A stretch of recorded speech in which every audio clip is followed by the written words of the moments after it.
जय हिंद साथियों, फिर से आपका स्वागत है हमारे इस घटना चक्र सीरीज में, जिसमें हम लोग पूर्वावलोकन देख रहे हैं भारतीय राज व्यवस्था एवं शासन का, मतलब इंडियन पॉलिटी का हम लोग घटना चक्र देख रहे हैं, जिसमें हम लोग प्रीवियस ईयर क्वेश्चन देखेंगे।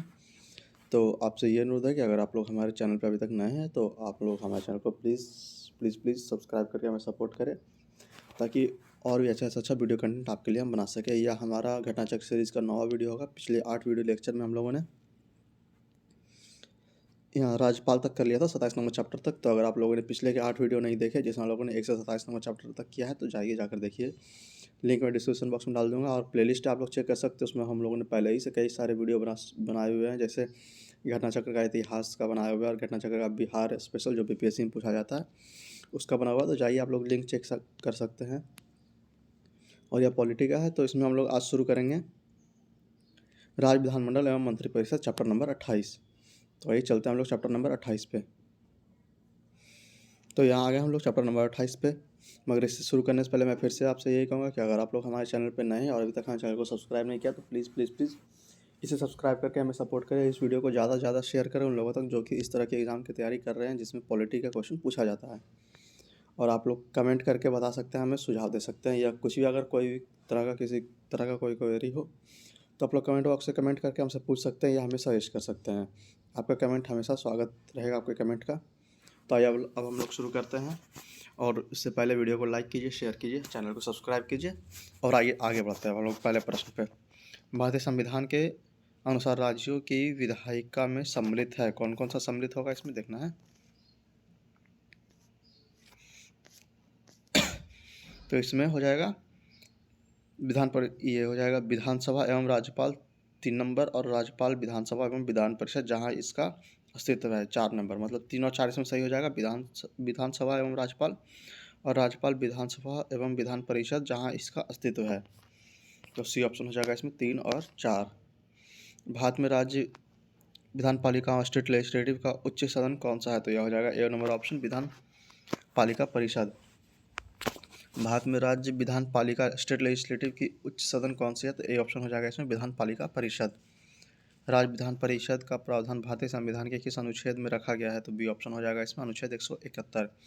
राज्य विधान परिषद का प्रावधान भारतीय संविधान के किस अनुच्छेद में रखा गया है? तो बी ऑप्शन हो जाएगा इसमें, अनुच्छेद 171। राज्य में दूसरे सदन की स्थापना या उसे रद्द करने से संबंधित कौन सी सही विधि है? तो सी ऑप्शन हो जाएगा इसमें, संबंधित राज्य की विधानसभा द्वारा पूर्ण बहुमत से पारित प्रस्ताव और संसद से पारित विधि द्वारा। फिर से, राज्य के दूसरे सदन की स्थापना या उसे रद्द करने से संबंधित कौन सी सही विधि है? तो सी ऑप्शन हो जाएगा इसमें, संबंधित राज्य की विधानसभा द्वारा पूर्ण बहुमत से पारित प्रस्ताव और संसद से पारित विधि द्वारा। अगला प्रश्न 5वां नंबर, निम्नलिखित में से किस विधायी सदन को समाप्त किया जा सकता है? तो डी ऑप्शन हो जाएगा इसमें, विधान परिषद। निम्नलिखित में से किस विधायी सदन को समाप्त किया जा सकता है? तो डी ऑप्शन हो जाएगा, विधान परिषद। भारत के किसी राज्य की विधान परिषद का सृजन अथवा उसकी समाप्ति की जा सकती है किसके द्वारा? तो सी ऑप्शन हो जाएगा, राज्य विधानसभा के तत्संबंधी संकल्प पारित करने पर संसद द्वारा। भारत के किसी राज्य की में विधान परिषद का सृजन अथवा उसकी समाप्ति की जा सकती है किसके द्वारा? तो सी ऑप्शन हो जाएगा, राज्य विधानसभा के तत्संबंधी संकल्प पारित करने पर संसद द्वारा। भारतीय संविधान के निम्नलिखित में से किस अनुच्छेद के अंतर्गत विधानसभा को विधान परिषद का सृजन करने का प्रस्ताव पास करने की इजाज़त मिलती है? तो यह हो जाएगा बी ऑप्शन, 169 के अनुसार। भारतीय संविधान के निम्नलिखित में से किस अनुच्छेद के अंतर्गत विधानसभा को विधान परिषद का सृजन करने का प्रस्ताव पास करने की इजाज़त मिलती है? तो बी ऑप्शन हो जाएगा इसमें, अनुच्छेद 169। भारतीय संविधान के निम्नलिखित अनुच्छेदों में से किस एक के अंतर्गत विधान परिषद की स्थापना या समाप्ति की व्यवस्था की गई है? तो बी ऑप्शन हो जाएगा इसमें, अनुच्छेद 169। भारतीय संविधान के निम्नलिखित अनुच्छेदों में से किस एक के अंतर्गत विधान परिषद की स्थापना या समाप्ति की व्याख्या की गई है? तो यह हो जाएगा अनुच्छेद 169। राज्यों में विधान परिषद के सृजन हेतु संविधान के किस अनुच्छेद में वर्णित प्रक्रिया को अपनाया जाता है? तो डी ऑप्शन हो जाएगा इसमें, अनुच्छेद 169। राज्यों में विधान परिषद के सृजन हेतु संविधान के किस अनुच्छेद में वर्णित प्रक्रिया को अपनाया जाता है? तो डी ऑप्शन हो जाएगा इसमें, अनुच्छेद 169। राज्य विधान परिषद के उत्साधन के लिए राज्य विधानसभा द्वारा संविधान के अनुच्छेद 169 के अंतर्गत स्वीकृति संकल्प के बारे में निम्नलिखित में से कौन सा कथन सही है? तो बी ऑप्शन इसमें सही हो जाएगा, केंद्र सरकार पर कोई बाध्यता अधिरोपित नहीं करता है कि वह संसद में विधि निर्माण हेतु कार्यवाही करे। फिर से राज्य विधान परिषद के उत्साधन के लिए राज्य विधानसभा द्वारा संविधान का अनुच्छेद 169 के अंतर्गत संकल्प स्वीकृति संकल्प के बारे में निम्नलिखित में से कौन सा कथन सही है? तो बी ऑप्शन इसमें सही हो जाएगा। केंद्र सरकार पर कोई बाध्यता आरोपित नहीं है कि वह संसद में विधि निर्माण हेतु कार्यवाही करे। निम्नलिखित पर विचार कीजिए, देखना है कौन सा सही है। तो भारत में किसी राज्य की विधान परिषद आकार में उस राज्य की विधानसभा के आधे से अधिक बड़ी हो सकती है, यह बिल्कुल गलत है। किसी राज्य के राज्यपाल उस राज्य की विधान परिषद के सभापति के नाम निर्देशित करते हैं, यह भी बिल्कुल गलत है। तो इसमें डी ऑप्शन हो जाएगा, ना ही एक ना ही दो, कोई नहीं सही है, इसमें दोनों गलत है। उत्तर प्रदेश की विधान परिषद में राज्यपाल द्वारा कितने सदस्यों को मनोनीत किया जाता है? तो ए ऑप्शन हो जाएगा इसमें, कुल सदस्यों का 1/10। उत्तर प्रदेश की विधान परिषद में राज्यपाल द्वारा कितने सदस्यों को मनोनीत किया जाता है? तो ए ऑप्शन हो जाएगा, कुल सदस्यों का 1/10। विधान परिषद में मनोनीत सदस्यों की संख्या है कितनी हो जाएगी? तो डी ऑप्शन हो जाएगा, उपयुक्त में से कोई नहीं, क्योंकि मनोनीत सदस्य की संख्या होती है लगभग 1/10 भाग होती है, मतलब जितना टोटल सदस्य होता है उसका लगभग 1/10 होता है। आइए अगला प्रश्न देखते हैं। राज्य विधान परिषद के विषय में सही क्या है? तो इसमें देखना कौन कौन सा ऑप्शन इसमें सही है। इसका कार्यकाल 6 वर्ष का है, यह गलत है। यह एक स्थायी सदन है, यह सही है। यह भंग नहीं किया जा सकता, यह भी सही है। 1/6 सदस्य स्थानीय संस्थाओं द्वारा निर्वाचित होता है, यह बिल्कुल गलत है। 1/6 सदस्य विधानसभा द्वारा निर्वाचित होता है, यह भी गलत है। प्रति दूसरे वर्ष इसके 1/3 सदस्य सेवानिवृत्त हो जाते हैं, यह बिल्कुल सही है। उपराज्यपाल सदन का सभापति होता है, यह भी गलत है। इसके सदस्यों का कार्यकाल 6 वर्ष होता है, यह भी बिल्कुल सही है। तो इसमें सी ऑप्शन हो जाएगा। 2, 3, 6 और 8 इसमें सही है, बाकी सारा गलत है। निम्नलिखित में किसे भंग नहीं किया जा सकता और समाप्त किया जा सकता है? तो डी ऑप्शन हो जाएगा इसमें, विधान परिषद को। निम्नलिखित में से किसे भंग नहीं किया जा सकता पर समाप्त किया जा सकता है? तो डी ऑप्शन हो जाएगा इसमें, विधान परिषद को। भारत के निम्नलिखित राज्यों में से किसमें अब तक विधान परिषद नहीं है, यद्यपि संविधान 7वां संशोधन अधिनियम 1996 के में उसके लिए उपबंध है? तो यह आ जाएगा डी ऑप्शन, मध्य प्रदेश। भारत के निम्नलिखित राज्यों में से किसमें अब तक विधान परिषद नहीं है, यद्यपि संविधान 7वां संशोधन अधिनियम 1956 में उसके लिए उपबंध है? तो यह आ जाएगा डी ऑप्शन, मध्य प्रदेश। निम्नलिखित में से किस राज्य में विधायिका का दूसरा सदन नहीं है? तो ए ऑप्शन हो जाएगा, तमिलनाडु। निम्नलिखित में से किस राज्य में विधायिका का दूसरा सदन नहीं है? तो ए ऑप्शन हो जाएगा, तमिलनाडु। निम्न में से किस राज्य में विधान परिषद नहीं है? तो सी ऑप्शन हो जाएगा इसमें, राजस्थान। निम्न में से किस राज्य में विधान परिषद नहीं है? तो राजस्थान में नहीं है, बाकी बिहार, कर्नाटक और महाराष्ट्र में है। निम्नलिखित में से किस राज्य में द्विसदनात्मक व्यवस्था नहीं है? तो इसमें हो जाएगा बी ऑप्शन, एमपी। निम्नलिखित में से किस राज्य में द्विसदनात्मक व्यवस्था नहीं है? तो बी ऑप्शन हो जाएगा, एमपी। निम्नलिखित राज्यों में से कहाँ विधान परिषद है? तो इसमें डी ऑप्शन हो जाएगा, केवल 4, बिहार में। निम्नलिखित में से किस राज्य में विधान परिषद है? तो बिहार में केवल है, तो डी ऑप्शन हो जाएगा, केवल 4। वर्ष 1956 में कितने पुनर्गठित राज्यों में द्विसदनीय व्यवस्था थी? तो इसका आंसर स्टार मार्क दिया हुआ है, आप लोग चाहें तो यहाँ विवरण बॉक्स में नीचे पढ़ सकते हैं पूरा। आइए अगला प्रश्न। भारतीय संविधान के अनुच्छेद 170 के अनुसार किसी राज्य की विधानसभा के सदस्यों की न्यूनतम तथा अधिकतम संख्या क्रमशः हो सकती है कितनी? तो डी ऑप्शन हो जाएगा इसमें, 60 और 500। भारतीय संविधान के अनुच्छेद 170 के अनुसार किसी राज्य की विधानसभा के सदस्यों की न्यूनतम और अधिकतम संख्या क्रमशः हो सकती है कितनी? तो 60 तथा 500। निम्नलिखित में से कौन सा राज्य अनुच्छेद 170 के उस प्रावधान का अपवाद है जिसमें कहा गया है कि एक राज्य की विधानसभा का गठन में 60 से कम सदस्य नहीं होंगे? तो इसका आंसर हो जाएगा ए, सिक्किम। निम्नलिखित में से कौन सा राज्य अनुच्छेद 170 के प्रावधान के अपवाद है जिसमें कहा गया है कि एक राज्य के विधानसभा के गठन में 60 से कम सदस्य नहीं होंगे? तो यह हो जाएगा सिक्किम। सिक्किम में 60 से कम सदस्य है। निम्नलिखित कथनों पर विचार कीजिए, जिसमें देखना कौन सा कथन सही है। तो भारत के संविधान में उपबंध है कि प्रत्येक राज्य की विधानसभा 450 से अनाधिक सदस्यों से मिलकर बनेगी जो राज्य में प्रादेशिक निर्वाचन क्षेत्रों में प्रत्यक्ष निर्वाचन द्वारा चुने जाएंगे। यह बिल्कुल गलत है। कोई व्यक्ति किसी राज्य की विधानसभा में किसी स्थान को भरने के लिए चुने जाने के लिए आहरित नहीं होगा यदि उसकी आयु 25 वर्ष से कम हो। या बिल्कुल सही है, तो इसमें बी ऑप्शन हो जाएगा। केवल 2 इसमें सही है, 1 नंबर गलत है। भारत के किसी राज्य की विधानसभा में अधिकतम कितने सदस्य हो सकते हैं? तो सी ऑप्शन हो जाएगा इसमें 500। भारत के किसी राज्य की विधानसभा में अधिकतम कितने सदस्य हो सकते हैं? तो सी ऑप्शन हो जाएगा इसमें 500।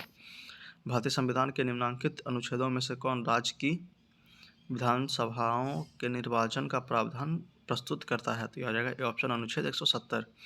भारतीय संविधान के निम्नलिखित अनुच्छेदों में से कौन राज्य की विधानसभाओं के निर्वाचन का प्रावधान प्रस्तुत करता है? तो ए ऑप्शन हो जाएगा इसमें अनुच्छेद 170।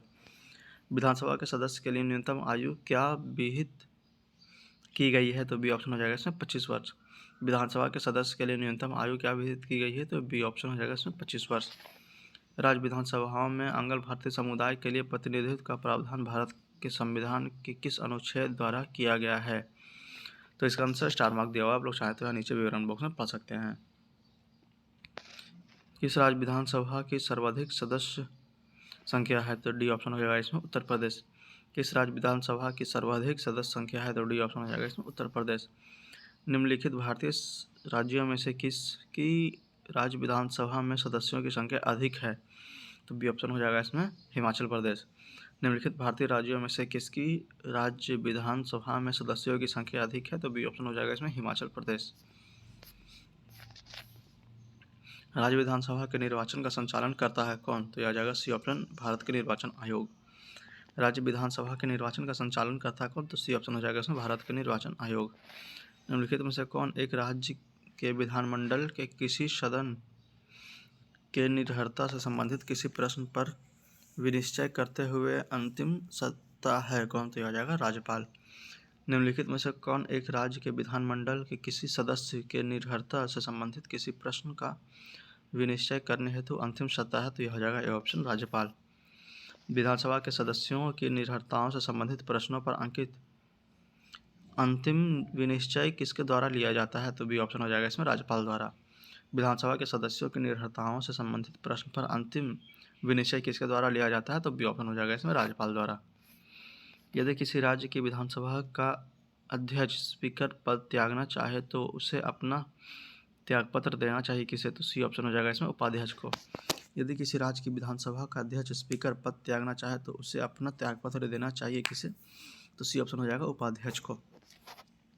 निम्नलिखित कथनों पर विचार कीजिए, इसमें देखना कौन सा सही है। तो विधानसभा की अध्यक्ष यदि विधानसभा सदस्य नहीं रहा तो अपना पद रिक्त कर देगी या देगा, यह बिल्कुल सही है। जब कभी विधानसभा का विघटन किया जाता है तो अध्यक्ष अपने पद को पर तुरंत रिक्त कर देगी, यह बिल्कुल गलत है। तो इसमें ए ऑप्शन सही है, केवल 1 हो जाएगा, दूसरा नंबर गलत है। विधानसभा के विघटन के बाद भी उसका अध्यक्ष स्पीकर पद पर बना रहता है, ये ऑप्शन हो जाएगा इसमें विधानसभा के विघटन के बाद गठित विधानसभा की पहली बैठक के ठीक पूर्व तक। विधानसभा के विघटन के बाद भी उसका अध्यक्ष या स्पीकर पद पर बना रहता है, तो ये ऑप्शन हो जाएगा इसमें विधानसभा के विघटन के बाद गठित विधानसभा की पहली बैठक के ठीक पूर्व तक।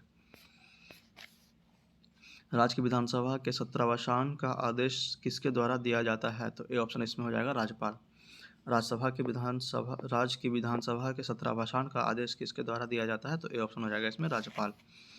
भारत के किसी राज्य की विधानसभा के संदर्भ में निम्नलिखित कथनों पर विचार कीजिए, इसमें देखना कौन सा सही है। वर्ष के प्रथम सत्र के प्रारंभ में राज्यपाल सदन के सदस्यों के लिए रूढ़िगत संबोधित करता है, यह बिल्कुल सही है। जब किसी विशिष्ट विषय पर राज्य विधानमंडल के पास कोई नियम नहीं होता तो उस विषय पर वह लोकसभा के नियम का पालन करता है, यह बिल्कुल सही है। तो इसमें सी ऑप्शन हो जाएगा, 1 और 2 दोनों सही है। 39वां प्रश्न, मध्य प्रदेश विधानसभा की कार्यवाही की सही क्रम चुने। तो इसमें कौन सा सही हो जाएगा? तो पहले हो जाएगा शपथ का प्रतिज्ञान, फिर हो जाएगा राज्यपाल का अभिभाषण, फिर हो जाएगा मंत्रियों का परिचय और फिर हो जाएगा निधन संबंधी उल्लेख। बी ऑप्शन हो जाएगा 3, 2, 4, 1। फिर से पहले होगा शपथ या प्रतिज्ञान, फिर हो जाएगा राज्यपाल का अभिभाषण, फिर होगा मंत्रियों का परिचय, फिर हो जाएगा निधन संबंधी उल्लेख। राज्य विधानमंडल की बैठक आयोजित करने के लिए कोरम या गणापूर्ति क्या है? तो यह आ जाएगा डी ऑप्शन, 10 सदस्य या कुल सदस्यता का 10वां हिस्सा जो भी अधिक हो। राज्य विधानमंडल की बैठक आयोजित करने के लिए कोरम या गणापूर्ति क्या है? तो यह आ जाएगा 10 सदस्य या कुल सदस्यता का 10वां हिस्सा जो भी अधिक हो। राजस्थान विधानसभा के प्रक्रिया तथा कार्य संचालन संबंधी नियमों के अनुसार निम्नलिखित में से कौन से विभाग का प्राक्कलन समिति के नियंत्रणाधीन नहीं है? तो यह आ जाएगा बी ऑप्शन, गृह विभाग। राजस्थान विधानसभा के प्रक्रिया तथा कार्य संचालन संबंधी नियमों के अनुसार निम्नलिखित में से कौन सा विभाग के प्राक्कलन या प्राक्कलन समिति के नियंत्रणाधीन नहीं है? तो यह आ जाएगा बी ऑप्शन, गृह विभाग। राज्य विधानसभा निम्नलिखित में से किनके निर्वाचन में भाग लेती है? तो इसका आंसर हो जाएगा बी ऑप्शन, 1, 3 और 4। तो 1 हो जाएगा भारत के राष्ट्रपति, 3 हो जाएगा राज्यसभा के सदस्य और 4 हो जाएगा राज्य विधान परिषद के सदस्य। तो 1, 3 और 4 हो जाएगा, पहला राष्ट्रपति हो जाएगा, फिर राज्यसभा के सदस्य, फिर राज्य विधान परिषद के सदस्य। राज्य के संचित निधि का संचालन किया जाता है? तो डी ऑप्शन हो जाएगा, उपयुक्त में से कोई नहीं। यहाँ पे नीचे देख सकते हैं आप लोग विवरण बॉक्स में, राज्य की संचित निधि का संचालन राज्य विधानमंडल द्वारा किया जाता है। निम्नलिखित में से कौन एक राज्य की आकस्मिक निधि की स्थापना के लिए उत्तरदायी है? तो ए ऑप्शन हो जाएगा, किसी राज्य का विधानमंडल। निम्नलिखित में से कौन एक राज्य की आकस्मिक निधि का स्थापना का उत्तरदायी है? तो ए ऑप्शन हो जाएगा, किसी राज्य का विधानमंडल। भारतीय संविधान के अनुच्छेद 162 के शीर्षक से संबंधित निम्नलिखित में से कौन सा सही है? तो इसमें देखना कौन सा सही, तो डी ऑप्शन इसमें सही हो जाएगा, राज्य की कार्यपालिका शक्ति का विस्तार। भारतीय संविधान के अनुच्छेद 162 के शीर्षक से संबंध में निम्नलिखित में से कौन सा सही है? तो डी ऑप्शन हो जाएगा इसमें, राज्य की कार्यपालिका शक्ति का विस्तार। धन विधेयक के अतिरिक्त एक विधेयक जो विधानसभा में प्रथम बार पारित कर दिया हो विधान परिषद में कितने माह तक पड़ा रह सकता है? तो सी ऑप्शन हो जाएगा इसमें, 3 माह से अधिक नहीं। धन विधेयक के अतिरिक्त एक विधेयक जो विधानसभा में प्रथम बार पारित कर दिया हो विधान परिषद में कितने माह तक पड़ा रह सकता है? तो सी ऑप्शन हो जाएगा इसमें, 3 माह से अधिक तक नहीं। विधान परिषद किसी साधारण विधेयक को निम्नलिखित में से किस अवधि तक रोक सकती है? तो बी ऑप्शन इसमें हो जाएगा, 4 माह। विधान परिषद किस साधारण विधेयक को निम्नलिखित में से किस अवधि तक रोक सकती है? तो बी ऑप्शन इसमें हो जाएगा, 4 माह। राज्य में धन विधेयक मनी बिल प्रस्तुत किया जा सकता है? तो सी ऑप्शन इसमें हो जाएगा, केवल विधानसभा में। राज्य में धन विधेयक मनी बिल प्रस्तुत की जा सकती है? तो सी ऑप्शन हो जाएगा इसमें, केवल विधानसभा में।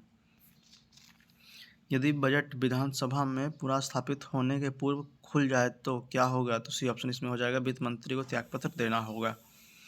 यदि बजट विधानसभा में पूरा स्थापित होने से पूर्व खुल जाए तो क्या होगा? तो सी ऑप्शन इसमें हो जाएगा, वित्त मंत्री को त्यागपत्र देना होगा। राज्य विधानसभा में कोई भी धन विधेयक पुनः स्थापित नहीं किया जा सकता बगैर, बी ऑप्शन हो जाएगा इसमें, राज्य के राज्यपाल की संस्तुति के। राज्य विधानसभा में कोई भी धन विधेयक पूरा स्थापित नहीं किया जा सकता बगैर, तो बी ऑप्शन इसमें हो जाएगा, राज्यपाल की संस्तुति के। भारत के संविधान के किस अनुच्छेद के अनुसार राज्य की राज्यपाल के द्वारा मुख्यमंत्री को नियुक्त किया जाता है? तो बी ऑप्शन इसमें हो जाएगा, अनुच्छेद 164। भारत के संविधान के किस अनुच्छेद के अनुसार राज्य के राज्यपाल के द्वारा मुख्यमंत्री को नियुक्त किया जाता है? तो बी ऑप्शन इसमें हो जाएगा, अनुच्छेद 164 के द्वारा। किस राज्य के मुख्यमंत्री से संबंधित निम्नलिखित कथनों में से कौन सा एक सही नहीं है? तो सी ऑप्शन इसमें गलत हो जाएगा, राज्यपाल मुख्यमंत्री की सलाह पर अपने समस्त कर्तव्यों का प्रयोग करता है, यह बिल्कुल गलत है। बाकी मुख्यमंत्री राज्यपाल द्वारा नियुक्त किया जाता है, यह बिल्कुल सही है। समानता मुख्यमंत्री मंत्रिपरिषद के बैठकों की अध्यक्षता करता है, यह भी सही है। मंत्रियों की नियुक्ति राज्यपाल मुख्यमंत्री की सलाह पर करते हैं, यह भी सही है। तो सी ऑप्शन इसमें गलत हो जाएगा, राज्यपाल मुख्यमंत्री की सलाह पर अपने समस्त कृत्यों का प्रयोग करते हैं। राज्य के मुख्यमंत्री सहित मंत्रिपरिषद में मंत्रियों की न्यूनतम संख्या क्या हो सकती है? तो बी ऑप्शन इसमें होगा, 12। राज्य में मुख्यमंत्री सहित मंत्रिपरिषद में मंत्रियों की न्यूनतम संख्या क्या हो सकती है? तो बी ऑप्शन इसमें होगा, 12। मुख्यमंत्री से संबंधित निम्नलिखित कथनों पर कौन सा सही नहीं है? तो वह साधारणतः राज्यपाल द्वारा चयनित होता है, यह बिल्कुल गलत है। वह राज्यपाल द्वारा औपचारिक नियुक्त होता है, नियुक्ति पाता है, यह बिल्कुल सही है। वह विधानसभा में बहुमत दल के सदस्यों द्वारा चुना जाता है, यह भी बिल्कुल सही है। उसके पद पर बना रहना बहुत से कारकों पर निर्भर करता है, यह भी सही है। तो ए ऑप्शन इसमें गलत हो जाएगा, वह साधारणतः राज्यपाल द्वारा चयनित होता है। बिना विधानसभा के सदस्य निर्वाचित हुए कोई मंत्री किस समय तक पद पर बना रह सकता है? तो बी ऑप्शन इसमें हो जाएगा, 6 माह। बिना विधानसभा के सदस्य निर्वाचित हुए कोई मंत्री किस समय तक पद पर बना रह सकता है? तो बी ऑप्शन 6 माह तक। इसमें 56वां प्रश्न, निम्नलिखित कथनों पर विचार कीजिए। इसमें देखना है कौन सा सही है। भारत के संविधान के अनुसार कोई ऐसा व्यक्ति जो मतदान के लिए योग्य हो किसी राज्य में 6 माह के लिए मंत्री बनाया जा सकता है, तब भी जब वह उस राज्य के विधानमंडल का सदस्य नहीं है। यह बिल्कुल गलत है।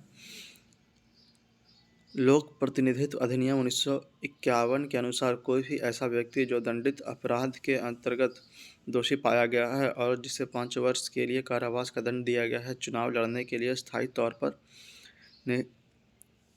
निरहित हो जाता है, भले ही वह कारावास से मुक्त हो चुका हो। यह बिल्कुल गलत है। तो डी ऑप्शन इसमें होगा, ना तो 1 ना ही 2, कोई भी इसमें सही ऑप्शन नहीं है।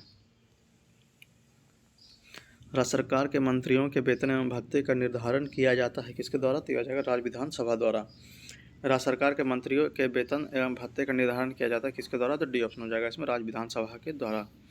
निम्नलिखित में से मुख्यमंत्री के संवैधानिक कर्तव्यों का दिया गया कुट की सहायता से चयन कीजिए। तो इसमें देखना कौन सा सही है। तो मुख्यमंत्री राज्यों के कार्यों के प्रशासन संबंधी विनिश्चय राज्यपाल को संसूचित करता है। यह बिल्कुल सही है। मुख्यमंत्री विधान विषयक प्रस्तावनाओं के बारे में राज्यपाल को संसूचित करता है। यह बिल्कुल सही है। मुख्यमंत्री राष्ट्रीय विकास परिषद की बैठक में भाग लेता है। यह बिल्कुल गलत है। मुख्यमंत्री किसी विषय को जिस पर किसी मंत्री ने विनिश्चय कर लिया है किंतु मंत्रिपरिषद ने विचार नहीं किया है, राज्यपाल द्वारा अपेक्षा किए जाने पर परिषद के समक्ष रखवाता है। यह बिल्कुल सही है। तो डी ऑप्शन इसमें हो जाएगा। 1, 2 और 4 सही है। तीसरा नंबर ऑप्शन इसमें गलत है। संविधान के कौन सा अनुच्छेद मुख्यमंत्री के दायित्वों को परिभाषित करता है? तो डी ऑप्शन हो जाएगा इसमें, अनुच्छेद 167। संविधान का कौन सा अनुच्छेद मुख्यमंत्री के दायित्वों का परिभाषित करता है? तो डी ऑप्शन इसमें हो जाएगा, अनुच्छेद 167। जम्मू एवं कश्मीर के मुख्यमंत्री का कार्य अवधि होता है कितना? तो बी ऑप्शन इसमें हो जाएगा 5 वर्ष। जम्मू एवं कश्मीर के मुख्यमंत्री की कार्य अवधि होती है कितनी? तो बी ऑप्शन हो जाएगा इसमें 5 वर्ष। भारत के किस राज्य से सर्वप्रथम महिला मुख्यमंत्री हुई थी? तो ए ऑप्शन इसमें हो जाएगा, उत्तर प्रदेश। भारत के किस राज्य से सर्वप्रथम महिला मुख्यमंत्री हुई थी? तो ए ऑप्शन हो जाएगा इसमें, उत्तर प्रदेश। भारत की पहली महिला मुख्यमंत्री बनी कौन? तो बी ऑप्शन इसमें हो जाएगा, सुचेता कृपलानी। भारत की पहली मुख्यमंत्री बनी थी कौन? तो बी ऑप्शन इसमें हो जाएगा, सुचेता कृपलानी। निम्नलिखित कथनों पर विचार कीजिए। तो इसमें देखना कौन सा कथन सही है। किसी राज्य के मुख्य सचिव को उस राज्य के राज्यपाल द्वारा नियुक्त किया जाता है। यह बिल्कुल सही है। राज्य में मुख्य सचिव का नियत कार्यकाल होता है। यह बिल्कुल गलत है। तो ए ऑप्शन इसमें हो जाएगा, केवल 1 सही है। किस राज्य में मुख्य सचिव को उस राज्य के राज्यपाल द्वारा नियुक्त किया जाता है। यह बिल्कुल सही है।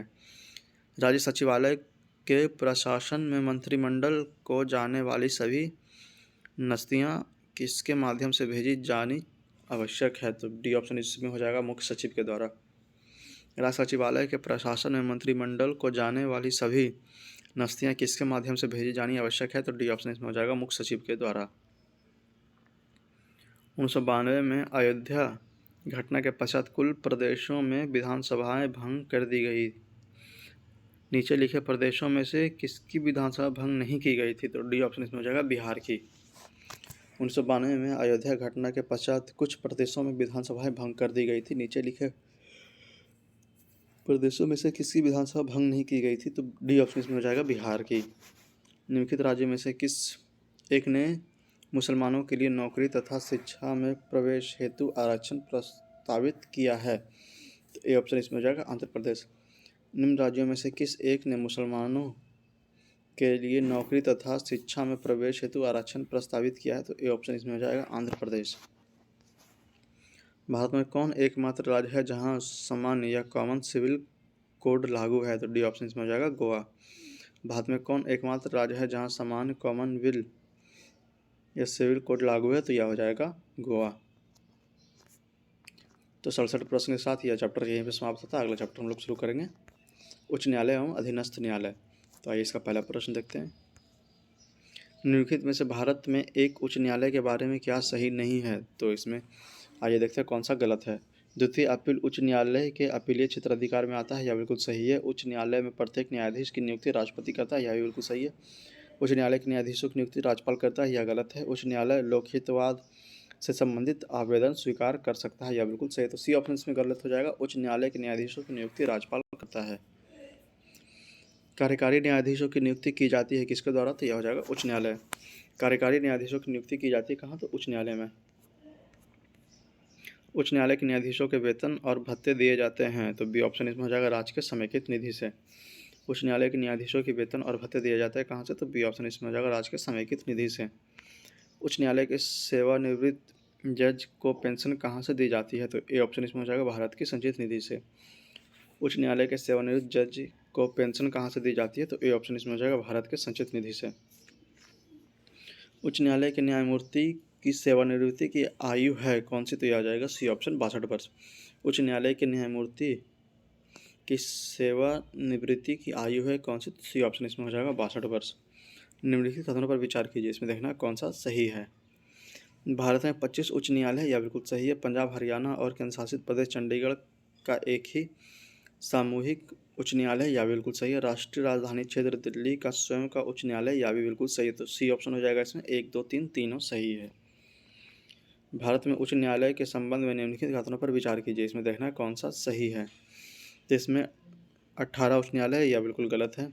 उनमें से 3 का क्षेत्राधिकार एक राज्य से अधिक पर है, यह बिल्कुल गलत है। किसी भी संघ राज्य क्षेत्र का अपना उच्च न्यायालय नहीं है, यह भी बिल्कुल गलत है। उच्च न्यायालय के न्यायाधीश 62 वर्ष की उम्र तक पद धारित करते हैं, यह बिल्कुल सही है। तो डी ऑप्शन इसमें हो जाएगा, केवल 4 इसमें सही है, बाकी 1, 2, 3 गलत है।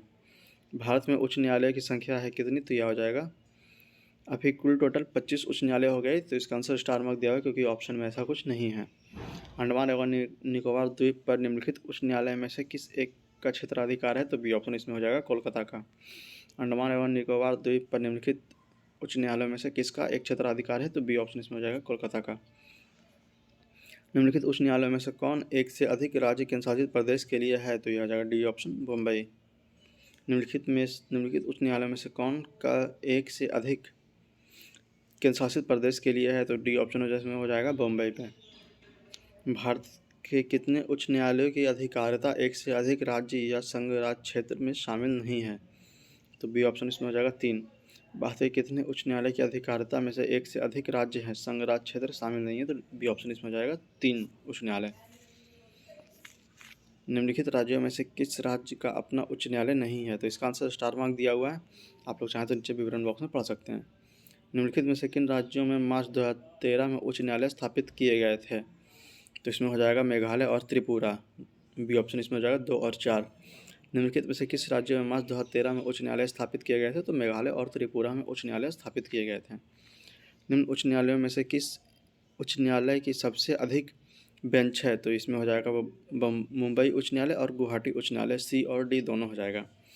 निम्न उच्च न्यायालयों में से किस एक उच्च न्यायालय में सबसे अधिक बेंच है? तो यह हो जाएगा सी ऑप्शन मुंबई उच्च न्यायालय और डी ऑप्शन गुवाहाटी उच्च न्यायालय।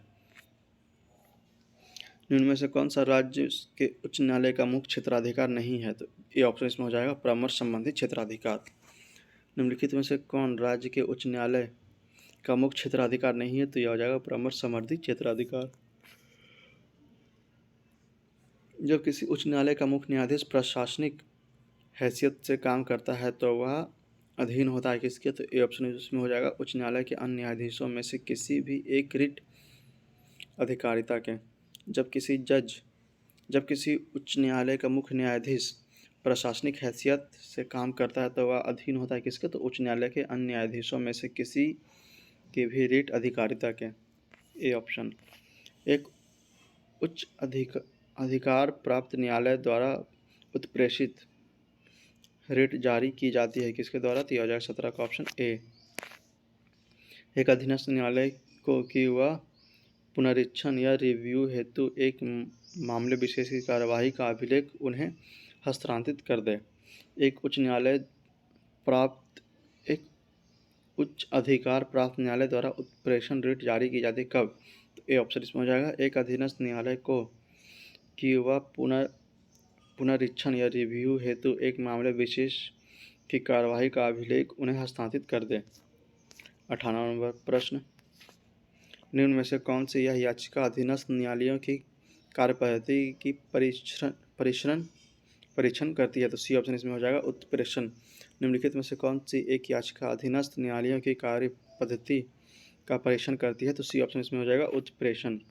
इनमें से कौन एक रिट न्यायालय में कार्यवाही लंबित होने की दशा में लागू की जाती है, तो सी ऑप्शन इसमें हो जाएगा प्रतिषेध या प्रोहिबिशन। निम्नलिखित में से कौन एक रिट न्यायालय की कार्यवाही लंबित होने की दशा में लागू की जाती है, तो सी ऑप्शन इसमें हो जाएगा प्रतिषेध या प्रोहिबिशन। यहाँ पे कथन कारण दिया हुआ है, न्यायालय के आदेशों की जानबूझकर अवज्ञा करना या उनका पालन न करना तथा न्यायिक व्यवहार के बारे में अनादर सूचक भाषा का प्रयोग करना न्यायालय की अवमानना की कोटि में आता है। यह बिल्कुल सही है। न्यायिक सक्रियता वाद न्यायपालिका को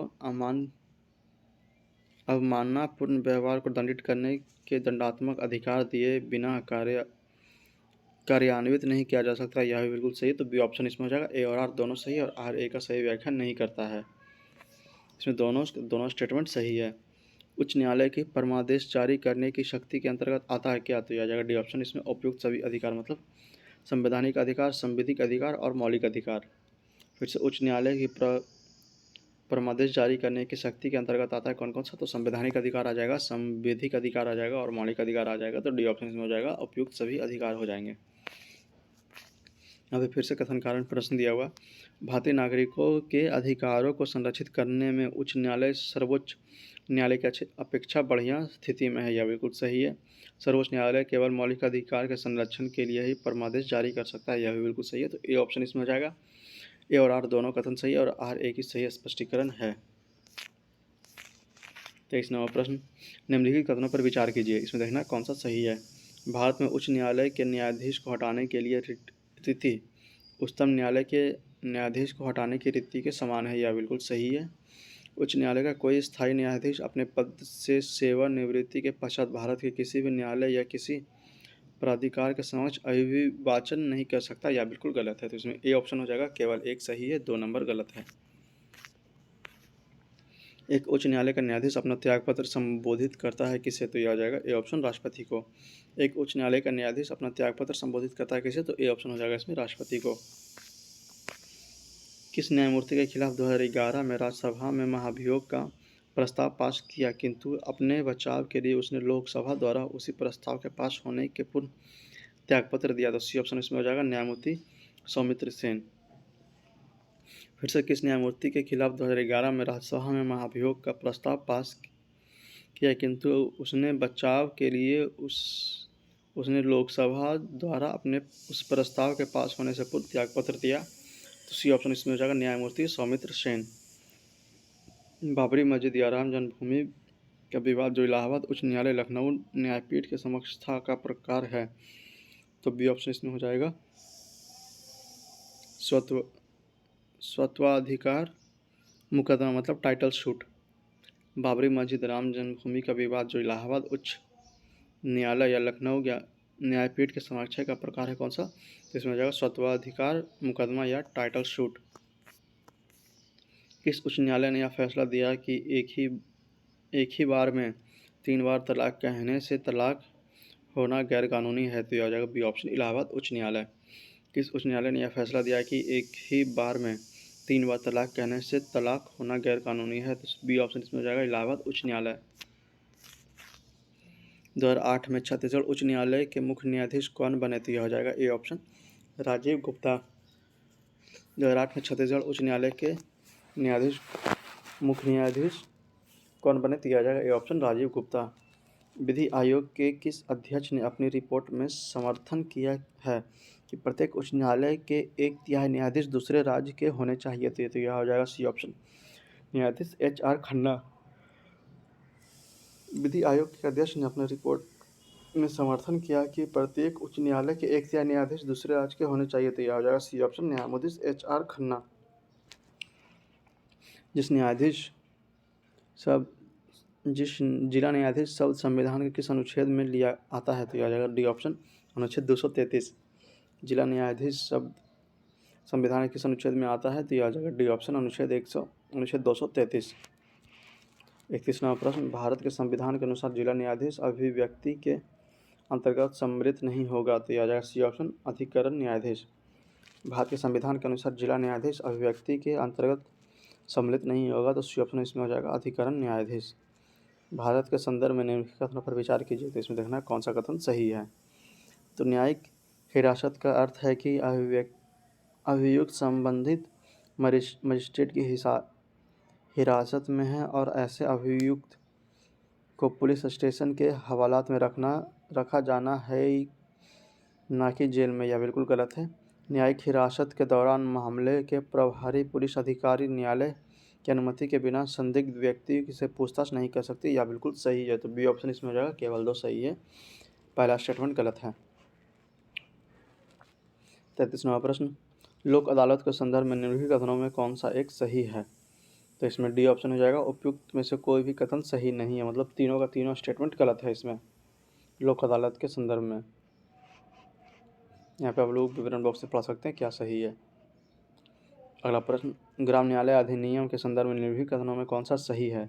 तो इसमें देखना कौन सा सही है। इस अधिनियम के अनुसार ग्राम न्यायालय केवल सिविल मामलों की सुनवाई कर सकता है, आपराधिक मामलों की नहीं, यह बिल्कुल गलत है।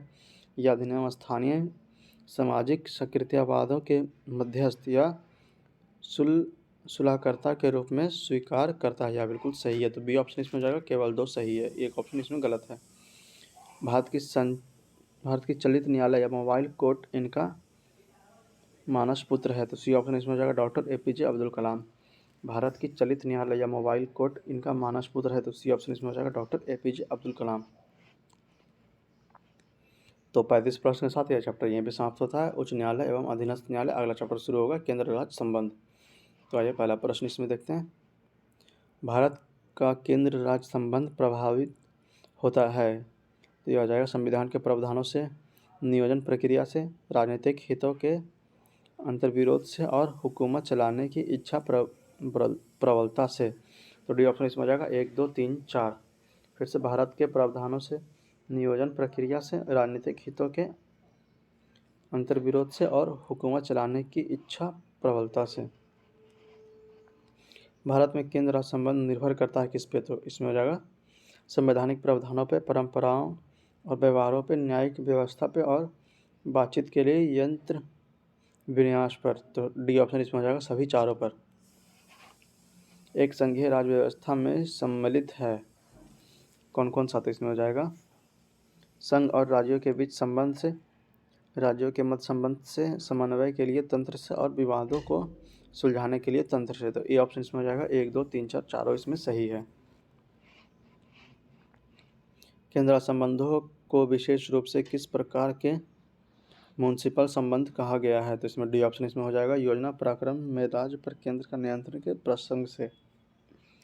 केंद्र संबंधों को विशेष रूप से किस प्रसंग में म्युनिसिपल संबंध कहा गया है? तो डी ऑप्शन इसमें हो जाएगा, योजना पराक्रम में राज्य पर केंद्र के नियंत्रण के प्रसंग में।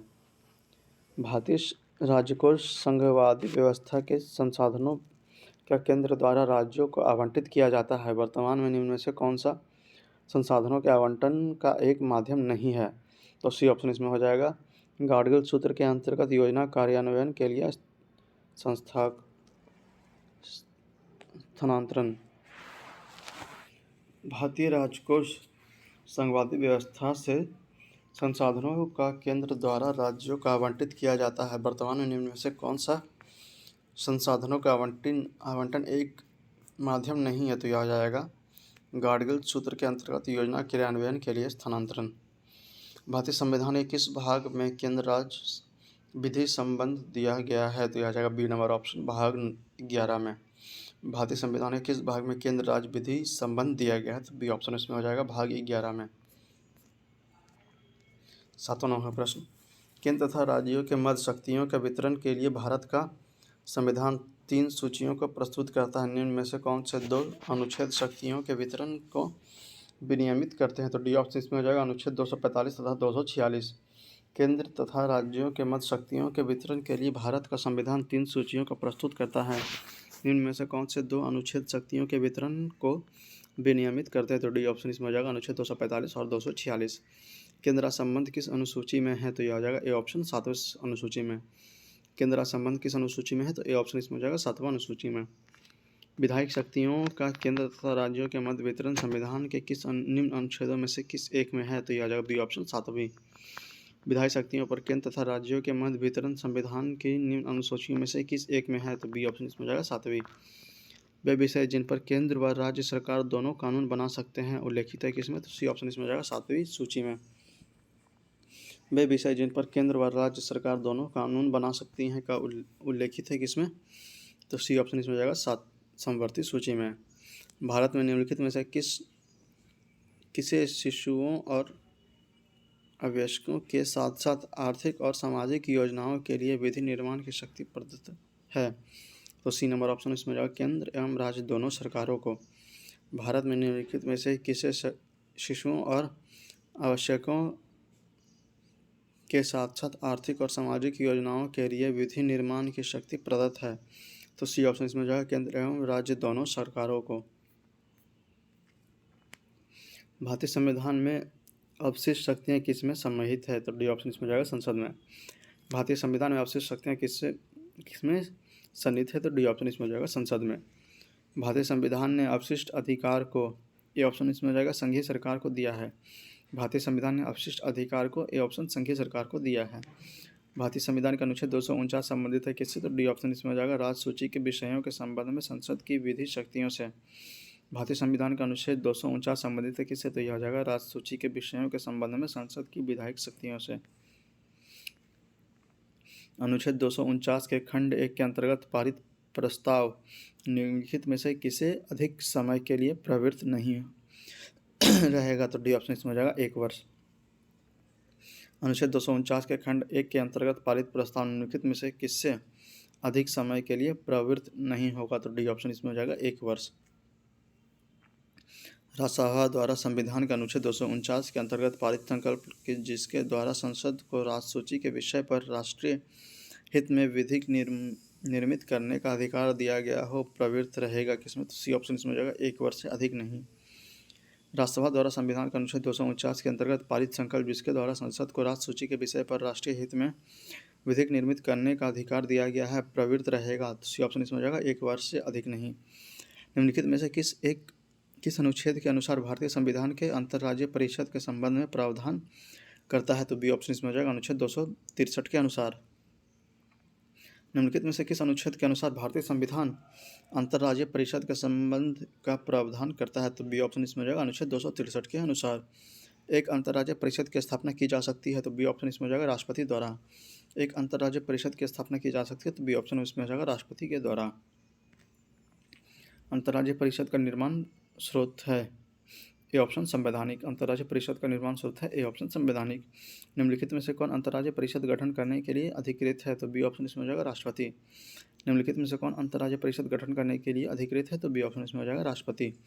भारत में राज्यों के बीच सहयोग और समन्वय प्राप्त करने के लिए निम्नलिखित संस्थानों में से कौन संविधानोत्तर और विधितर संस्था या संस्थाएं हैं? तो ए ऑप्शन इसमें हो जाएगा 1 और 2, मतलब राष्ट्रीय विकास परिषद और राज्यपाल सम्मेलन।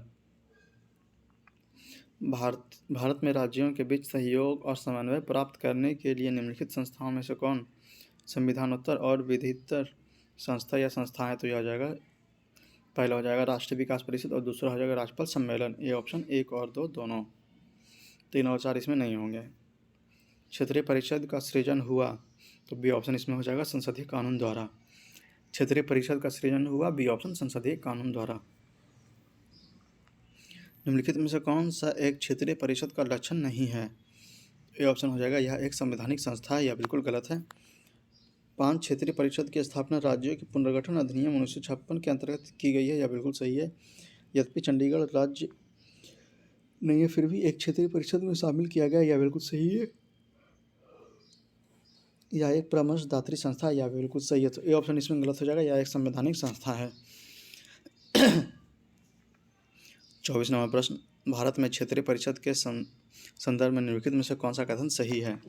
तो इसमें देखना है कौन सा कथन सही है। परिषद भारत संघ व्यवस्था के उपसंघीय सूत्र के रूप में कार्य करती है। यह बिल्कुल सही है। परिषदें भारतीय संघ व्यवस्था में राज्यों के मध्य सहयोग एवं एकीकरण का मार्ग प्रशस्त करती है। यह भी सही है। तो सी ऑप्शन इसमें हो जाएगा, दोनों 1 और 2 सही है। झारखंड क्षेत्र स्वतंत्रता परिषद का गठन कब हुआ? तो सी ऑप्शन इसमें हो जाएगा 8 अगस्त 1995 को। झारखंड क्षेत्र स्वायत्त परिषद का गठन कब हुआ? तो यह हो जाएगा 8 अगस्त 1995 को। निम्न में से कौन सा एक सही सम्मेलन नहीं है, सही सुमेलित नहीं है? तो इसमें सी ऑप्शन इसमें हो जाएगा नदी बोर्ड एक्ट 1970। यह गलत है। निम्न में से कौन एक सही सुमेलित नहीं है? सी ऑप्शन इसमें गलत हो जाएगा, नदी बोर्ड एक्ट 1970। सरकारी आयोग निम्नलिखित संबंधों में से किसकी समीक्षा हेतु स्थापित की गई है? तो यह इसमें सी ऑप्शन हो जाएगा, केंद्र तथा राज्यों के मध्य। सरकारी आयोग निम्नलिखित संबंधों में से किसकी समीक्षा हेतु स्थापित की गई है? तो सी ऑप्शन इसमें हो जाएगा, केंद्र तथा राज्यों के मध्य। निम्नलिखित में से कौन सरकारी आयोग के सदस्य थे? तो सी ऑप्शन इसमें हो जाएगा, डॉक्टर AR सेन। निम्नलिखित में से कौन सरकारी आयोग के सदस्य थे? तो सी ऑप्शन इसमें हो जाएगा, डॉक्टर AR सेन। निम्नलिखित में से किस वर्ष सरकारी आयोग जिसे केंद्र राज्य संबंधों में परिवर्तन की संस्तुति का अधिकार दिया गया था ने अपने प्रतिवेदन जमा किया था? तो इसमें ई ऑप्शन हो जाएगा, उपयुक्त में से कोई नहीं या उपयुक्त में से एक से अधिक। आप लोग चाहते हैं यहाँ विवरण बॉक्स में से पढ़ सकते हैं। सरकारी आयोग की सिफारिश का संबंध है किससे? तो डी ऑप्शन इसमें हो जाएगा, केंद्र और राज्यों की परामर्शदात्री संबंधों से। सरकारी आयोग की सिफारिशों का संबंध है किससे? तो केंद्र और राज्यों के पारस्परिक संबंधों से। नीचे कथन दिए हुए हैं, यहाँ पे देखिए कथन कारण वाला प्रश्न है। सरकारी कमीशन की सिफारिश के अनुसार अनुच्छेद 356 का प्रयोग कम से कम होना चाहिए, यह बिल्कुल सही है। जिन राजनीतिक दलों ने केंद्र में सरकार बनाई उन्हें अनुच्छेद 356 का दुरुपयोग किया, यह बिल्कुल सही है। तो सी ऑप्शन इसमें हो जाएगा, ए और आर दोनों सत्य है और आर ए का सही व्याख्या है। 32वां प्रश्न, किस आयोग ने स्थानीय अंतर राज्य परिषद जो अंतर सरकारी परिषद के नाम से जानी जाती है की स्थापना का समर्थन किया? तो बी ऑप्शन इसमें हो जाएगा, सरकारी आयोग। किस आयोग ने स्थानीय अंतर राज्य परिषद जो अंतर सरकारी परिषद के नाम से जानी जाती है की स्थापना का समर्थन किया? तो बी ऑप्शन इसमें हो जाएगा, सरकारी आयोग। 33वां प्रश्न, निम्नलिखित में से कौन से आयोग समिति की सिफारिश पर भारत के अंतर्राज्य परिषद की स्थापना की गई है? तो डी ऑप्शन इसमें हो जाएगा, सरकारी आयोग। निम्नलिखित में से कौन से आयोग समिति की सिफारिश पर भारत के अंतर्राज्य परिषद की स्थापना की गई है? तो डी ऑप्शन इसमें हो जाएगा, सरकारी आयोग। निम्नलिखित में से कौन भारत में संघ राज्य संबंध से संबंधित नहीं है? तो सी ऑप्शन इसमें हो जाएगा, इंद्रजीत गुप्त समिति। निम्नलिखित में से कौन भारत में संघ राज्य संबंध से संबंधित नहीं है? तो सी ऑप्शन इसमें हो जाएगा, इंद्रजीत गुप्ता समिति। यहाँ पे कथन कारण वाला प्रश्न दिया हुआ, केंद्र राज्य संबंधों पर पुनर्विचार की मांगे बढ़ती रही है, यह बिल्कुल सही है। राज्यों के पास विकास कार्य के लिए पर्याप्त साधन नहीं है, यह भी बिल्कुल सही है। तो ए ऑप्शन इसमें हो जाएगा, ए और आर दोनों अपनी जगह सही है तथा आर ए की सही व्याख्या करता है। अगला प्रश्न 36 नंबर, यहाँ पे फिर से कथन कारण वाला प्रश्न दिया हुआ है, राज्य की कार्यपालिका शक्ति का प्रयोग संसद के कानूनों तथा राज्यों में लागू कानूनों का अनुपालन सुनिश्चित करने हेतु होता है, यह बिल्कुल सही है। अपनी कार्यपालिका शक्ति का प्रयोग करके भारत सरकार राज्यों को आवश्यक निर्देश दे सकती है, यह बिल्कुल सही है। तो इसमें ए ऑप्शन हो जाएगा, ए और आर दोनों सही है और आर ए की सही व्याख्या करता है। भारत के संविधान के निम्नलिखित अनुच्छेदों में से किसके अनुसार प्रत्येक राज्य की कार्यपालिका शक्ति का इस प्रकार प्रयोग किया जाएगा जिसके संघ की कार्यपालिका शक्ति के प्रयोग में कोई अड़चन ना हो या उस पर कोई प्रतिकूल प्रभाव ना पड़े? तो यह हो जाएगा ऑप्शन ए, अनुच्छेद 257। आइए फिर से देखते हैं, भारत के संविधान के निम्नलिखित अनुच्छेदों में से किसके अनुसार प्रत्येक राज्य की कार्यपालिका शक्ति का इस प्रकार प्रयोग किया जाएगा जिससे संघ की कार्यपालिका शक्ति के प्रयोग में कोई अड़चन या ना हो या उस पर कोई प्रतिकूल प्रभाव ना पड़े? तो यह आ जाएगा ए ऑप्शन, अनुच्छेद 257। भारतीय संविधान का कौन सा भाग केंद्र और राज्यों के मध्य वित्तीय संबंधों का विवरण प्रस्तुत करता है? तो यह आ जाएगा सी ऑप्शन, भाग 12। भारतीय संविधान का कौन सा भाग केंद्र और राज्यों के मध्य वित्तीय संबंधों का विवरण प्रस्तुत करता है? तो यह आ जाएगा सी ऑप्शन, भाग 12। केंद्र सरकार तथा राज्यों के मध्य आर्थिक संबंधों की विवेचना की गई है, बी ऑप्शन, अनुच्छेद 268 से 281 के अंतर्गत। केंद्र सरकार तथा राज्यों के मध्य आर्थिक संबंधों की विवेचना की गई है, बी ऑप्शन, अनुच्छेद 268 और 268 से 281 के अंतर्गत।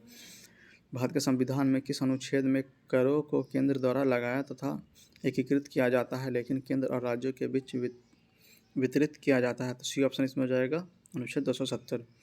भारत के संविधान के किस अनुच्छेद में करों को केंद्र द्वारा लगाया जाता है तथा एकीकृत किया जाता है लेकिन केंद्र और राज्यों के बीच वितरित किया जाता है? तो सी ऑप्शन इसमें हो जाएगा, अनुच्छेद 270। निम्नलिखित कथनों पर विचार कीजिए। भारत में वित्तीय सौदे पर स्टाम्प शुल्क, इसमें देखना है कौन सा कथन सही है। तो राज्य सरकार द्वारा लगाया व वसूल किया जाता है, यह बिल्कुल गलत है। का विनियोजन संघ सरकार द्वारा किया जाता है, यह भी गलत है। तो इसमें डी ऑप्शन हो जाएगा, दोनों में से कोई नहीं, मतलब कोई भी इसमें सही नहीं है, दोनों गलत ऑप्शन है। निम्नलिखित कथनों पर विचार कीजिए, इसमें देखना कौन सा सही है। भारत में शेयर बाजार तथा फ्यूचर्स बाजार में हुए लेन देन पर कर संघ द्वारा लगाया जाता है, यह बिल्कुल सही है। राज्य द्वारा एकीकृत किया जाता है, यह गलत है। तो इसमें ए ऑप्शन हो जाएगा, केवल एक सही है, दूसरा नंबर कथन इसमें गलत है। भारत में कर निर्दिष्टीकरण के संवैधानिक प्रावधानों के तहत निम्न में से कौन सा कर है जो पूरी तरह राज्यों द्वारा लगाया और वसूला जाता है? तो बी ऑप्शन इसमें हो जाएगा, भू राजस्व कर। भारत में कर विनिर्दिष्टीकरण के संवैधानिक प्रावधानों के तहत निम्न में से कौन सा कर है जो पूरी तरह राज्यों द्वारा लगाया और वसूला जाता है? तो बी ऑप्शन इसमें हो जाएगा, भू राजस्व। क्या संविधान के अंतर्गत भारतीय संघ के राज्य विदेशी ऋण सीधे लेने की शक्ति रखते हैं? तो बी ऑप्शन इसमें हो जाएगा, नहीं। क्या संविधान के अंतर्गत भारतीय संघ के राज्य विदेशी ऋण सीधे लेने की शक्ति रखते हैं? तो बी ऑप्शन इसमें हो जाएगा, नहीं। राज्य सरकारों को कृषि आय कर कौन समुदेशित करता है? तो डी ऑप्शन इसमें हो जाएगा, भारत का संविधान। राज्य सरकारों को कृषि आय कर कौन समुदेशित करता है? तो डी ऑप्शन इसमें हो जाएगा, भारत का संविधान। केंद्र एवं राज्यों के बीच वित्तीय या फिजिकल विवादों के निपटारे हेतु मुख्य एजेंसियां है कौन सी? तो ए ऑप्शन इसमें हो जाएगा, सर्वोच्च न्यायालय। केंद्र एवं राज्य के बीच वित्तीय या फिजिकल विवादों के निपटारे हेतु मुख्य एजेंसी है कौन सी? तो ए ऑप्शन इसमें हो जाएगा, सर्वोच्च न्यायालय। निम्नलिखित करों में से किसके अंतर्गत व्यक्ति द्वारा देय पूर्ण धनराशि संविधान द्वारा सम्मिलित कर दी गई है? तो डी ऑप्शन इसमें हो जाएगा, व्यवहार, व्यवसाय एवं वित्तीय कर। निम्नलिखित करों में से किसके अंतर्गत व्यक्ति देय पूर्ण धनराशि संविधान द्वारा सम्मिलित कर दी गई है? तो डी ऑप्शन इसमें हो जाएगा, व्यवहार, व्यवसाय एवं वित्तीय कर। भारतीय संविधान के निम्नलिखित किस अनुच्छेद या अनुच्छेदों द्वारा अंतर्राज्यीय व्यापार एवं व्यवसाय की स्वतंत्रता प्रदान की गई है? तो बी ऑप्शन इसमें हो जाएगा, 301 के द्वारा। भारतीय संविधान के निम्नलिखित किस अनुच्छेद द्वारा अंतर्राज्यीय व्यापार एवं व्यवसाय की स्वतंत्रता प्रदान की गई है? तो यह हो जाएगा अनुच्छेद 301 के द्वारा, बी ऑप्शन। तो 48 प्रश्न के साथ यह चैप्टर यहीं पे समाप्त होता है। अगला चैप्टर है अपातुबंध। तो आइए हम लोग अगला चैप्टर देखते हैं, अपातुबंध। पहला प्रश्न इसका, भारतीय संविधान के अंतर्गत किस प्रकार के आपात की सोच है? तो यह आ जाएगा, बी ऑप्शन, 3 प्रकार की। भारतीय संविधान के अंतर्गत किस प्रकार के आपात की सोच है? तो बी ऑप्शन इसमें हो जाएगा, 3 प्रकार की। भारतीय संविधान के किस अनुच्छेद के अंतर्गत भारत सरकार का दायित्व है कि वह बाह्य आक्रमण एवं आंतरिक अशांति से राज्यों की रक्षा करे? तो यह आ जाएगा ऑप्शन ए, अनुच्छेद 355। भारतीय संविधान के किस अनुच्छेद के अंतर्गत भारत सरकार का यह दायित्व है कि वह बाह्य आक्रमण तथा आंतरिक अशांति से राज्यों की रक्षा करे? तो अनुच्छेद 355। संघ का यह कर्तव्य है कि वह बाह्य आक्रमण तथा आंतरिक गड़बड़ी से प्रत्येक राज्य की रक्षा करे, ऐसा प्रावधान भारतीय संविधान के किस अनुच्छेद में से किस एक में है? तो यह आ जाएगा, डी ऑप्शन, अनुच्छेद 355 में। संघ का यह कर्तव्य है कि वह बाह्य आक्रमण तथा आंतरिक गड़बड़ी से प्रत्येक राज्य की रक्षा करे, ऐसे प्रावधान भारतीय संविधान के निम्न अनुच्छेदों में से किस एक में है? तो यह आ जाएगा अनुच्छेद 355 में। किस अनुच्छेद के अनुसार भारत के राष्ट्रपति द्वारा राष्ट्रीय आपातकाल की घोषणा की जा सकती है? तो ये ऑप्शन ए हो जाएगा, अनुच्छेद 352। किस अनुच्छेद के अनुसार भारत के राष्ट्रपति द्वारा राष्ट्रीय आपातकाल की घोषणा की जा सकती है? ये ऑप्शन हो जाएगा, अनुच्छेद 352। भारत के राष्ट्रपति राष्ट्रीय आपात की घोषणा कर सकती है यदि खतरा है? तो डी ऑप्शन इसमें हो जाएगा, 1 और 3, मतलब बाह्य आक्रमण का और सशस्त्र विद्रोह का। भारत के राष्ट्रपति राष्ट्रीय आपातकाल की घोषणा कर सकती है यदि खतरा है किससे? तो बाह्य आक्रमण का और सशस्त्र विद्रोह का, 1 और 3, डी ऑप्शन। भारत में राष्ट्रपति आपातकाल की घोषणा करने का अधिकार निम्नलिखित में से कौन नहीं है? तो ये आ जाएगा सी ऑप्शन, आंतरिक अशांति का खतरा। बाकी युद्ध, बाह्य आक्रमण और सशस्त्र विद्रोह में आपातकाल की घोषणा की जा सकती है। सी ऑप्शन इसमें गलत हो जाएगा, आंतरिक अशांति को खतरा। राष्ट्रपति राष्ट्रीय आपातकाल की घोषणा कर सकता है कब? तो डी ऑप्शन इसमें हो जाएगा, ऊपर वर्णित सभी कारणों के आधार पर, मतलब हथियारबंद विद्रोह के आधार पर, बाह्य आक्रमण के आधार पर और युद्ध के आधार पर, डी ऑप्शन। निम्नलिखित में से किन परिस्थितियों में राष्ट्रपति आपातकाल घोषित कर सकता है? तो इसमें देखना कौन कौन सी परिस्थितियाँ। तो बाह्य आक्रमण हो जाएगा 1 नंबर, 2 नंबर आंतरिक अशांति, यह नहीं होगा। राज्यों में संवैधानिक तंत्र की विफलता, यह हो जाएगा। आर्थिक संकट, यह भी हो जाएगा। तो बी ऑप्शन इसमें होगा, 1, 3 और 4, 2 इसमें नहीं होगा। भारतीय संविधान के अनुच्छेद 352 के अनुसार राष्ट्रीय आपातकाल की घोषणा निम्नलिखित में से किन परिस्थितियों में की जा सकती है? तो इसका आंसर डी होगा, युद्ध, बाह्य आक्रमण तथा सशस्त्र विद्रोह। फिर से देखते हैं, भारतीय संविधान के अनुच्छेद 352 के अनुसार राष्ट्रीय आपातकाल की घोषणा निम्नलिखित में से किन परिस्थितियों में की जा सकती है? तो डी ऑप्शन इसमें हो जाएगा, युद्ध, बाह्य आक्रमण तथा सशस्त्र विद्रोह। भारतीय संविधान के अनुच्छेद 352 के अंतर्गत आपातकाल की घोषणा तभी की जा सकती है जब भारत के किसी भाग की सुरक्षा को निम्नलिखित खतरा हो। तो इसमें देखना कौन कौन सा होगा। युद्ध का कारण बिल्कुल सही, विदेशी आक्रमण का कारण यह भी सही हो जाएगा, सशस्त्र विद्रोह का कारण यह भी सही हो जाएगा, आंतरिक उपद्रव के कारण यह गलत हो जाएगा। तो सी ऑप्शन इसमें होगा, 1, 2, 3 सही है। युद्ध का कारण, विदेशी आक्रमण का कारण और सशस्त्र विद्रोह के कारण।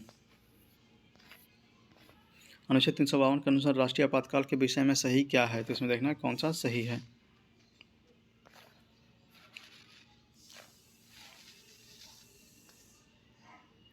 यह राष्ट्रपति द्वारा उद्घोषित किया जाता है, यह बिल्कुल सही है। 2 माह के भीतर इस पर संसद की स्वीकृति मिल जानी चाहिए, यह बिल्कुल गलत है। 1 माह के भीतर इस पर संसद की स्वीकृति मिल जानी चाहिए, यह बिल्कुल सही है। फिर संसद के साधारण बहुमत से इस पर स्वीकृति मिलनी चाहिए, यह बिल्कुल गलत है। संसद के 2/3 बहुमत से इस पर स्वीकृति मिलनी चाहिए, यह बिल्कुल गलत सही है। फिर संसद के साधारण बहुमत से इसे वापस लिया जा सकता है, यह बिल्कुल सही है। संसद के 2/3 बहुमत से इसे वापस लिया जा सकता है, यह गलत है। तो सी ऑप्शन इसमें हो जाएगा, 1, 3, 5 और 6 इसमें सही है, बाकी सारे स्टेटमेंट गलत हैं। संसद द्वारा संकट काल की घोषणा के अनुमोदन कितनी अवधि के अंतराल में होना आवश्यक है? तो यह आ जाएगा बी ऑप्शन, 1 माह। संसद द्वारा संकट काल की घोषणा का अनुमोदन कितनी अवधि के अंतराल में होना आवश्यक है? तो यह आ जाएगा बी ऑप्शन, 1 माह। आपातकाल की घोषणा को स्वीकृति हेतु संसद के समक्ष रखा जाना आवश्यक है, तो ये ऑप्शन इसमें हो जाएगा, 1 माह के अंदर। आपातकाल की घोषणा को स्वीकृति हेतु संसद के समक्ष रखा जाना आवश्यक है, तो यह आ जाएगा ये ऑप्शन, 1 माह के अंदर। संघ एवं राज्यों के बीच करों के विभाजन संबंधी प्रावधानों को, बी ऑप्शन, राष्ट्रीय आपातकाल के समय निलंबित किया जा सकता है। संघ एवं राज्यों के बीच करों के विभाजन संबंधी प्रावधानों को, बी ऑप्शन, राष्ट्रीय आपातकाल के समय निलंबित किया जा सकता है।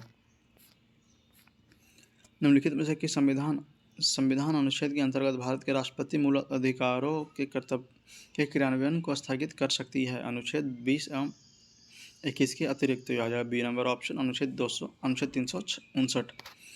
निम्न में से किस संविधान अनुच्छेद के अंतर्गत भारत के राष्ट्रपति मूल अधिकारों के क्रियान्वयन को स्थगित कर सकती है? अनुच्छेद 20 एवं 21 के अतिरिक्त। यह हो जाएगा बी नंबर ऑप्शन, अनुच्छेद 359। भारत के राष्ट्रपति को निलंबित करने की शक्ति प्राप्त है, तो इसका आंसर स्टार मार्क दिया हुआ, आप लोग चाहें तो नीचे विवरण बॉक्स में यहाँ पे पढ़ सकते हैं। मौलिक अधिकारों से जुड़े निम्नलिखित अनुच्छेदों के युगों में से कौन एक भारतीय संविधान के अनुच्छेद 359 के अंतर्गत आपात स्थिति लागू करने के दौरान निलंबित नहीं किया जा सकता? तो यह आ जाएगा ए नंबर ऑप्शन, अनुच्छेद 20 और 21। मौलिक अधिकारों से जुड़े निम्नलिखित अनुच्छेदों के युगों में से कौन एक भारतीय संविधान के अनुच्छेद 359 के अंतर्गत आपात स्थिति लागू करने के दौरान निलंबित नहीं हो सकता? तो यह आ जाएगा ए ऑप्शन, अनुच्छेद 20 और 21। निम्नलिखित में से किस अनुच्छेदों को राष्ट्रीय आपातकाल के दौरान निलंबित नहीं किया जा सकता? तो डी ऑप्शन इसमें हो जाएगा, अनुच्छेद 20 और 21। निम्नलिखित में से किस अनुच्छेदों को राष्ट्रीय आपातकाल के दौरान निलंबित नहीं किया जा सकता? तो डी ऑप्शन, अनुच्छेद 20 तथा अनुच्छेद 21। राष्ट्रीय आपातकाल में लोकसभा की अवधि, डी ऑप्शन, आपातकाल की समाप्ति तक बढ़ाई जा सकती है, लेकिन एक समय में केवल 1 वर्ष के लिए ही बढ़ाई जा सकती है। राष्ट्रीय आपातकाल में लोकसभा की अवधि, डी ऑप्शन, आपातकाल की समाप्ति तक बढ़ाई जा सकती है, लेकिन एक समय में केवल 1 वर्ष के लिए ही बढ़ाई जा सकती है। 20वां प्रश्न, आपातकाल में किसी राज्य विधानसभा की अवधि बढ़ाई जा सकती है? बी ऑप्शन, संसद द्वारा। आपातकाल में किसी राज्य विधानसभा की अवधि बढ़ाई जा सकती है? तो बी ऑप्शन हो जाएगा, संसद द्वारा। निम्नांकित में से कौन सी तारीख को भारत के राष्ट्रपति ने अपनी शक्ति का प्रयोग करते हुए उद्घोषणा द्वारा यह घोषणा की कि गंभीर आपात विद्यमान है, जिसके कारण आंतरिक अशांति से भारत की सुरक्षा को गंभीर खतरा है? ये सी नंबर ऑप्शन हो जाएगा, 25 जून 1975। जैसे निम्नलिखित में से कौन सी तारीख को भारत के राष्ट्रपति ने अपनी शक्तियों का प्रयोग करते हुए उद्घोषणा द्वारा यह घोषित किया कि गंभीर आपात विद्यमान है, जिसके कारण आंतरिक अशांति से भारत की सुरक्षा को गंभीर खतरा है? तो सी ऑप्शन हो जाएगा, 25 जून 1975। यहाँ पे कथन कारण वाला प्रश्न है। भारतीय संविधान मूलतः संघात्मक स्वरूप का है। यह बिल्कुल सही है। फिर अनुच्छेद 352 में राज्यों में संवैधानिक तंत्र की विफलता की दशा में के प्रावधान है, यह बिल्कुल गलत है। तो सी ऑप्शन इसमें हो जाएगा। कथन सही है परंतु कारण गलत है। ए सही है, आर गलत है। प्रायः किसकी सलाह पर राज्य में राष्ट्रपति शासन लागू किया जाता है? तो सी ऑप्शन इसमें हो जाएगा गवर्नर। प्रायः किसकी सलाह पर राज्य में राष्ट्रपति शासन लागू किया जाता है? तो सी ऑप्शन इसमें हो जाएगा गवर्नर की सलाह पर। भारतीय संविधान के किस अनुच्छेद के अंतर्गत किसी राज्य में राष्ट्रपति शासन लागू किया जा सकता है? तो सी ऑप्शन इसमें हो जाएगा अनुच्छेद 356। भारतीय संविधान के किस अनुच्छेद के अंतर्गत किसी राज्य में राष्ट्रपति शासन लागू किया जाता है? तो सी ऑप्शन इसमें हो जाएगा अनुच्छेद 356। निम्नलिखित में से किस राज्य में राज्यपाल शासन के अधिरोपण का प्रावधान नहीं है? तो इसमें स्टार मार्क दिया हुआ है, आप लोग चाहें तो इसे नीचे विवरण बॉक्स में पढ़ सकते हैं। यदि भारत के राष्ट्रपति संविधान के अनुच्छेद 356 के अधीन यथा उपबंधित अपनी शक्तियों का किसी विशेष राज्य के संबंध में प्रयोग करता है तो बी ऑप्शन इसमें हो जाएगा। उस राज्य के विधानमंडल की शक्तियां संसद द्वारा या उसके प्राधिकार के अधीन प्रयोग होगी। यदि भारत के राष्ट्रपति संविधान के अनुच्छेद 356 के अधीन यथा उपबंधित अपनी शक्तियों का किसी विशेष राज्य के संबंध में प्रयोग करता है तो उस राज्य के विधानमंडल की शक्तियां संसद द्वारा या उसके प्राधिकार के अधीन प्रयोजन होगी। 27वां प्रश्न, किसी राज्य में राष्ट्रपति शासन की उद्घोषणा के निम्नलिखित में से कौन कौन से परिणामों का होना आवश्यक नहीं है? तो इसमें हो जाएगा राज्य विधानसभा का विघटन, यह बिल्कुल सही है। राज्य के मंत्रिपरिषद का हटाया जाना, यह गलत है। स्थानीय निकायों का विघटन, यह बिल्कुल सही है। तो बी ऑप्शन इसमें हो जाएगा। 1 और 3 सही है, बाकी 2 गलत है। संविधान के अनुच्छेद 356 से संबंधित निम्नलिखित कथनों पर विचार कीजिए। इसमें देखना कौन सा कथन सही है। राज्य में संवैधानिक तंत्र की विफलता एक विषय वस्तुनिष्ठ यथार्थ है, यह बिल्कुल सही है। इस अनुच्छेद के अंतर्गत की गई उद्घोषणा का उच्चतम न्यायालय द्वारा न्यायिक पुनर्विलोकन किया जा सकता है, यह भी बिल्कुल सही है। इस उद्घोषणा के साथ ही राज्य विधानसभा भंग की जा सकती है, यह बिल्कुल गलत है। इस उद्घोषणा का 2 माह के भीतर संसद के प्रत्येक सदन से अनुमोदन किया जाना चाहिए, यह बिल्कुल सही है। तो इसमें ए ऑप्शन हो जाएगा। 1, 2 और 4 इसमें सही है, बाकी तीसरा नंबर स्टेटमेंट गलत है। राष्ट्रपति शासन अधिकतम लगाया जा सकता है कितने दिन के लिए? तो यह आ जाएगा 3 वर्ष के लिए। राष्ट्रपति शासन अधिकतम लगाया जा सकता है 3 वर्ष के लिए। यहाँ पर सुमेलित करने के लिए दिया हुआ है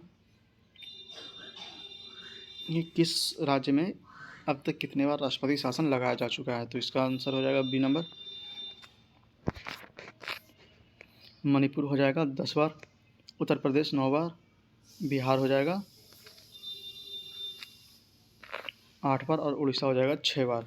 यहाँ पर देखिए मणिपुर 10 बार, उत्तर प्रदेश 9 बार, बिहार 8 बार और उड़ीसा 6 बार। भारतीय संविधान का अनुच्छेद 356 के अंतर्गत राष्ट्रपति शासन सर्वप्रथम कहाँ लागू किया गया था? तो सी ऑप्शन हो जाएगा पेप्सू में। भारतीय संविधान का अनुच्छेद 356 के अंतर्गत राष्ट्रपति शासन सर्वप्रथम कहाँ लागू किया गया था? तो सी ऑप्शन हो जाएगा पेप्सू में। भारत के संविधान के अनुच्छेद 360 के अधीन वित्तीय आपातकाल से संबंधित निम्नलिखित कथनों पर विचार कीजिए। तो इसमें देखना कौन सा कथन सही है। वित्तीय आपातकाल की उद्घोषणा 2 मास की समाप्ति पर प्रवर्तन में नहीं रहेगी यदि उस अवधि की समाप्ति से पहले संसद के दोनों सदनों के संकल्पों द्वारा उसका अनुमोदन नहीं कर दिया जाता है, यह बिल्कुल सही है। यदि वित्तीय आपात प्रवर्तन में हो तो भारत के राष्ट्रपति संघ के कार्यकलाप के संबंध में सेवा करने वाले सभी या किसी वर्ग के व्यक्तियों के परंतु जिनके अंतर्गत उच्चतम न्यायालय और उच्च न्यायालय के न्यायाधीश नहीं आते हैं वेतन और भत्ते में कमी करने के लिए निर्देश देने के सक्षम हैं, यह गलत है। तो इसमें ए ऑप्शन होगा, केवल एक सही है, दूसरा स्टेटमेंट गलत है। 33वां प्रश्न, निम्नलिखित में से भारतीय संविधान के किस अनुच्छेद का उपयोग अभी तक नहीं किया गया? तो डी ऑप्शन इसमें हो जाएगा अनुच्छेद 352। निम्नलिखित में से भारतीय संविधान के किस अनुच्छेद का उपयोग अभी तक नहीं किया गया? तो डी ऑप्शन इसमें हो जाएगा 352 का। भारत में वित्तीय आपातकाल की घोषणा आज तक कितनी बार की गई है? तो डी ऑप्शन इसमें हो जाएगा कभी नहीं। भारत में वित्तीय आपातकाल की उद्घोषणा आज तक कितनी बार की गई है? तो डी ऑप्शन इसमें हो जाएगा कभी नहीं। किसने कहा था कि राष्ट्र का आपातकालीन अधिकार संविधान के साथ धोखा है? तो इसमें सी ऑप्शन हो जाएगा के.एम. नम्बियार। किसने कहा था राष्ट्रपति का आपातकालीन अधिकार संविधान के साथ धोखा है? तो यह आ जाएगा सी ऑप्शन के.एम. नम्बियार। तो 35 प्रश्न के साथ यह चैप्टर यहीं पे समाप्त होता है। अगला चैप्टर होगा वित्त आयोग। तो इस चैप्टर को हम लोग ये इस वीडियो लेक्चर को आज हम लोग यहीं पे समाप्त करते हैं। अगले वीडियो लेक्चर में हम लोग वित्त आयोग से प्रारंभ करेंगे। तो आपसे अनुरोध है कि अगर आप लोग हमारे चैनल पर नए हैं और अभी तक हमारे चैनल को सब्सक्राइब नहीं किया तो प्लीज़ प्लीज़ प्लीज़ इसे सब्सक्राइब करके हमें सपोर्ट करें। वीडियो को ज़्यादा से ज़्यादा शेयर करें, कमेंट करके हमें अपने सुझाव या किसी तरह की क्वेरी हो तो आप बता सकते हैं। और इस वीडियो को लाइक करें, शेयर करें, हमारे चैनल को सब्सक्राइब करें और जितना ज़्यादा से ज़्यादा बार इस वीडियो को देखें उतना अच्छा आपका रिवीजन होगा और एग्ज़ाम में आप लोग उतना अच्छा परफॉर्म कर पाएंगे। तो मिलते हैं आपसे अगले वीडियो लेक्चर में, तब तक के लिए जय हिंद, जय भारत।